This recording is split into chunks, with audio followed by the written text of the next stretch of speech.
Assim que eu comecei a falar para as pessoas que eu ia fazer uma palestra, eu falava que eu ia realizar o meu maior sonho, e ao mesmo tempo um dos meus maiores sonhos, e ao mesmo tempo o meu maior pesadelo. De verdade, porque falar em público, para mim, é a pior coisa do mundo. Assim, pensa dentro de vocês, qual que é o maior medo que vocês têm? De voar de avião, barata, a morte. Para mim, é falar em público, eu posso desmaiar a qualquer momento. Cuidado, né? Então, eu vou dividir, acho que a ideia era a gente justamente dividir algumas dicas, né, sobre essa experiência. E acho que a primeira delas, que eu poderia falar para vocês, e que eu acho que também o pessoal já falou, talvez a Neide tenha falado, acompanhei no Twitter, é abraçar a ideia de que toda mensagem merece ser passada. Toda mensagem merece ser falada, ser dita. Não é para falar isso da boca para fora. É muito fácil a gente sair daqui e falar, não, toda mensagem merece ser passada, mas a minha ainda está meio crua, sabe? A minha ainda não está muito boa. Então, tive um grande diálogo comigo mesma e falei, já está pronta, eu vou assumir esse palco e vou passar para frente a minha mensagem. Porque se você não pôr para frente, é muito egoísta da sua parte você guardar essa mensagem. Você pode mudar a vida das pessoas, nem que seja uma pessoa. E nem que essa uma pessoa seja você mesmo, né? Aí, 2. Então, já que eu já tinha decidido que eu ia fazer isso de qualquer jeito, eu decidi full geek, né? Eu fui total nerd. E um dia eu sentei na frente do meu computador e escrevi toda a palestra que eu ia falar. Palavra por palavra, vírgula por vírgula, piada por piada e respiração por respiração. Aí eu imprimi e li várias vezes, até a mensagem ela ficar bem dentro de mim, de forma natural. Então, já estava dentro de mim, agora era hora de praticar. E eu comecei a praticar com meu marido em casa.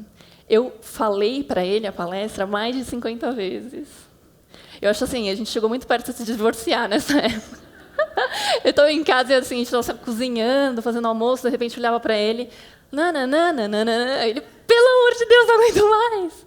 Mas faz parte, né? Assim, eu gosto de contar isso, eu gosto de falar que eu pratiquei pra caramba, né? Na frente do espelho, também para ver como que ficava a minha expressão, meus braços. E eu gosto de falar isso, porque tira um pouco desse desespero que dá quando a gente vê as pessoas falando super bem no palco, e você fala, meu Deus, essa pessoa tem muito talento, eu nunca vou conseguir fazer a mesma coisa que ela. Só que não é talento, você não precisa nascer assim. Você pode, sim, simplesmente suar para chegar ali. Então, quando as pessoas falam, nossa, mas nem parece que você tem medo de falar em público, eu falo, mas eu treinei 50 vezes. 50, 60 vezes, né? É um jeito de chegar lá. Então, sim, treinar. Eu acho que tem várias pessoas que gostam também de chegar aqui e improvisar. E, como eu falei, é um talento. Se você não tem, assuma que você não tem esse talento e pratica. 50, 60 vezes. É ótimo. Aí, algumas outras dicas também que eu fui pegar com uma amiga minha que é atriz, né? Então, eu queria que fosse perfeita, eu fui conversar com ela. E aí, claro, que ela falou sobre respiração. Provavelmente vocês já ouviram isso também ao longo da tarde, né?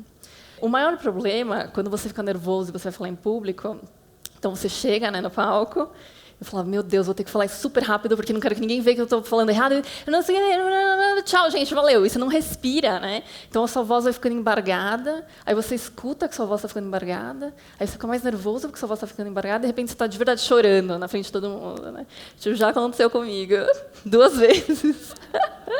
Então respirar, né? Então você está falando, a gente acha que se a gente parar e der um tempo, né? Tipo, agora vai ficar um momento awkward, vai ficar esquisito. Mas não é.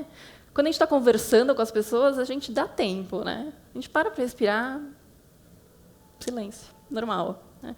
Isso é humano. E a gente acha que quando a gente está aqui muito aberto, né, a gente não pode parar nem um segundo para ser humano. Isso é muito louco, né? A gente acha que tem que ser aqui um super-humano, mas não tem jeito, a gente é humano.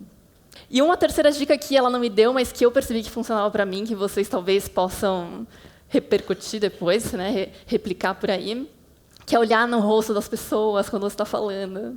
No começo, quando eu falava em público, eu ia bem para a luz, assim, para não enxergar ninguém. E isso é pior, porque é isso que eu falei, você tira a humanidade do momento, né? Você você está se escondendo das interações, não quer enxergar ninguém. E isso, não sei, me dá muito mais estresse quando eu não estou vendo ninguém. E aí eu percebi que um dia eu estava na plateia e comecei a olhar para as pessoas, como se estivesse conversando com elas, e eu falei, pô, É isso que eu estou fazendo, eu estou conversando com as pessoas. Infelizmente, vocês não estão podendo falar de volta para mim, né? Mas depois, qualquer coisa, eu estou lá fora e a gente conversa.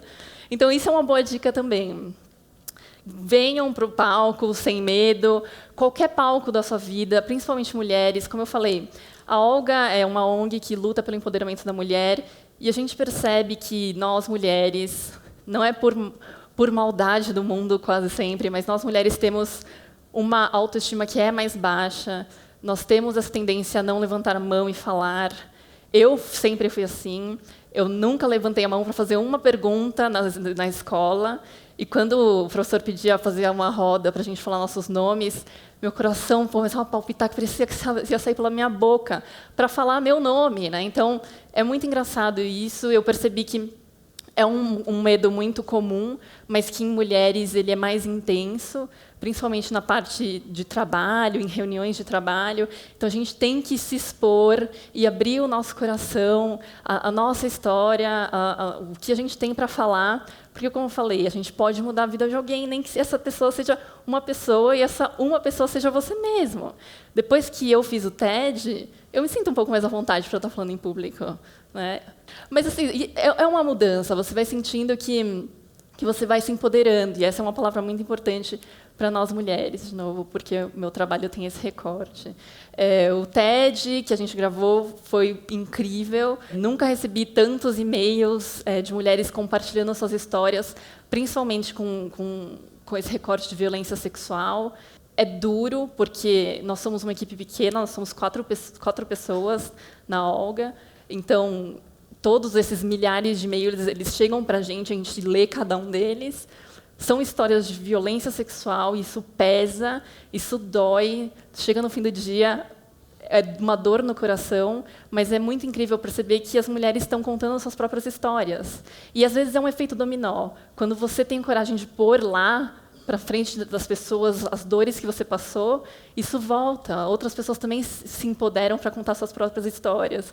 E só quando a gente fala sobre o que a gente passou, que a gente consegue construir um futuro melhor, né? Seja construindo caminhos para consertar esses problemas que a gente acabou tropeçando, seja para que a gente dê força para a pessoa que está ao nosso lado.